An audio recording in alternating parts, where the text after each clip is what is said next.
Assalamualaikum warahmatullahi wabarakatuh. Perkenalkan, nama saya Fadira Nisa. Pada kesempatan kali ini, saya akan menyampaikan hasil analisis beberapa jurnal terkait buku yang sama dengan minggu lalu, namun dengan materi yang berbeda, yaitu Ajaran Tasawuf Al-Ghazali, Konsep Tasawuf Abu Yazid Al-Bustami, Ajaran Tasawuf Zunan Al-Misri, dan Konsep Tasawuf Al-Khaled.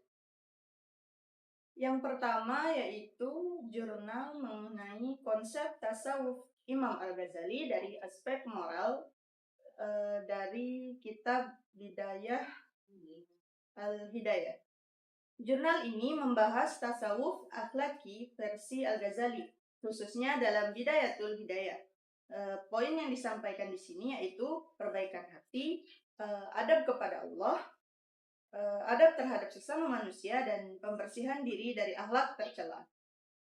Selanjutnya yaitu jurnal nilai-nilai moral dalam tasawuf Al-Ghazali dan pengaruhnya terhadap etika Islam.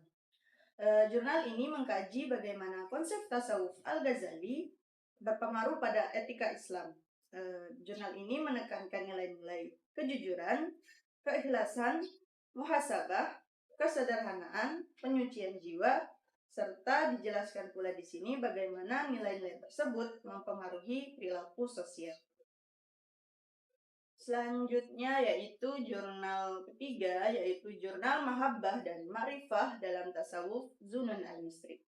Jurnal ini mengupas dua konsep inti dalam Tasawuf Zunan Al-Misri, yaitu Mahabbah yang artinya cinta total kepada Allah tanpa bergantung pada selainnya.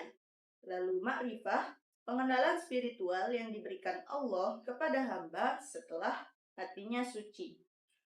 Hubungan keduanya dijelaskan sebagai cinta melahirkan pengetahuan dan pengetahuan menumbuhkan cinta.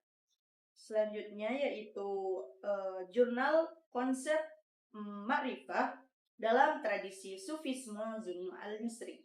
Jurnal ini lebih spesifik membahas konsep Ma'rifah Zunan Al-Misri, bagaimana alasan ia disebut Bapak Ma'rifah, serta bagaimana seorang mencapai Ma'rifah. Ditekankan juga bahwa ma'rifah berasal dari karunia, bukan sekedar usaha manusia. Jurnal selanjutnya yaitu Jurnal Fama, Baqa dan Ittihad Abu Yazid dan relevansinya dalam pendidikan Islam. Jurnal ini menguraikan arti fana yaitu hilangnya kesadaran diri, Baqa yaitu kekekalan dalam sifat ilahi, dan Ittihad puncak penyatuan. Kemudian dijelaskan di sini bagaimana konsep ini dapat diaplikasikan dalam pendidikan karakter, terutama pengendalian hawa nafsu. Selanjutnya itu jurnal tasawuf, falsafi, dan refleksi pendidikan Islam membentuk perilaku ihsan. Jurnal ini membahas perkembangan tasawuf falsafi, yaitu tasawuf yang bercampur filsafat atau emanasi metafisika, menjelaskan bagaimana pemahaman tentang Tuhan sebagai sumber keindahan dan kesempurnaan dapat menjadi dasar pembentukan perilaku ihsan dalam pendidikan Islam. Dibahas juga tokoh-tokoh sufi filosofi seperti Suhrawardi, Ibnu Masarrah, dan Ibnu Arabi. Selanjutnya jurnal Abu Yazid tentang Ittihad dan Al-Hallaj tentang hulul. Jurnal ini menguraikan dua konsep besar yang kontroversial. Ittihad Abu Yazid mengartikan penyatuan total hamba dengan Tuhan setelah fana. Sedangkan hulul menurut Al-Hallaj yaitu sifat ketuhanan atau menetap pada diri seorang sufi setelah sifat manusiaannya hilang. Jurnal ini juga memaparkan biografi perjalanan spiritual serta kontroversi keduanya. Selanjutnya yaitu jurnal konsep hulul menurut Al-Hallaj dan posisi tasawuf. Dalam posisi tasawuf, jurnal ini secara khusus memfokuskan pembahasan pada konsep hulul milik Al-Hallaj, bagaimana hulul difahami dan bagaimana kedudukannya dalam dunia tasawuf. Di sini juga dijelaskan kritik ulama serta posisi tasawuf dalam perkembangan pemikiran Islam. Selanjutnya, jurnal konsep tasawuf Al-Halaj. Jurnal ini menjelaskan secara lengkap ajaran Al-Halaj, seperti doktrin hulul, konsep ketuhanan, makna ucapan ana al-haq, alasan hukuman yang ia terima, kritik dan pembelaan ulama, serta penekanannya ini lebih kepada akademik dan sistematis. Selanjutnya, yaitu jurnal pemikiran Sufi Al-Halaj tentang nasud dan lahud.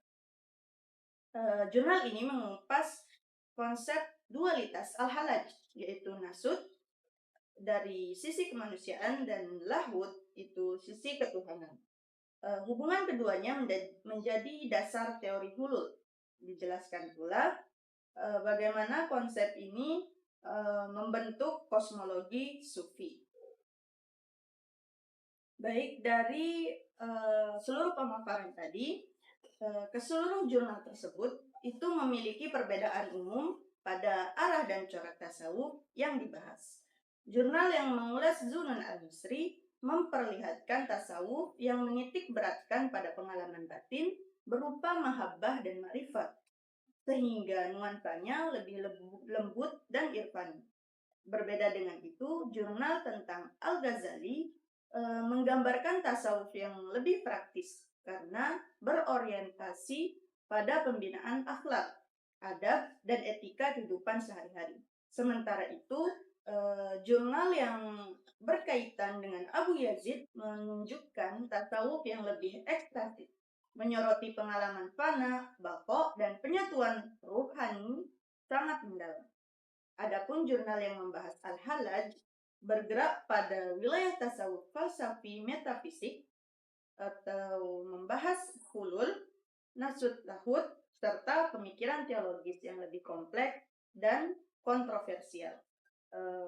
Di sisi lain, ada pula jurnal yang mengaitkan tasawuf falsafi dengan pendidikan, sehingga lebih menekankan tasawuf sebagai kerangka berpikir untuk membentuk perilaku ihsan. Dengan demikian, perbedaan umumnya tampak pada corak ada tasawuf moral, tasawuf batinia, tasawuf ekstatis, dan tasawuf falsafi. Mungkin cukup sekian yang bisa saya sampaikan, kurang lebihnya mohon maaf. Wassalamualaikum warahmatullahi wabarakatuh.